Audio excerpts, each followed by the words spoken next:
జీవితంలో సంకటహర చతుర్థి అనేటటువంటిది చేసుకుని తీరాలి. సంకటహర చతుర్థి వ్రతం ఒక్కసారైనా చెయ్యాలి. నేనైతే ఏం చెప్తానంటే వ్యక్తిగతంగా సాధ్యమైనంత వరకు సంకటహర చతుర్థి వ్రతాన్ని ప్రతివారు సంవత్సరంలో ఒకసారైనా చేసుకోవడం అలవాటు చేసుకోవాలి.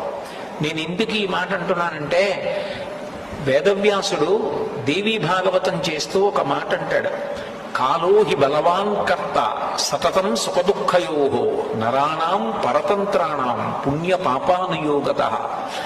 భగవంతుడు మనకొక సుఖాన్ని ఇస్తే మన పుణ్యాన్ని అడ్డుపెట్టిస్తాడు, మనకి దుఃఖాన్ని ఇస్తే మనం చేసిన పాపాన్ని అడ్డుపెట్టిస్తాడు.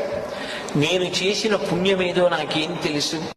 జీవితంలో సంకటహర చతుర్థి అనేటటువంటిది చేసుకుని తీరాలి. సంకటహర చతుర్థి వ్రతం ఒక్కసారైనా చెయ్యాలి. నేనైతే ఏం చెప్తానంటే వ్యక్తిగతంగా సాధ్యమైనంత వరకు సంకటహర చతుర్థి వ్రతాన్ని ప్రతి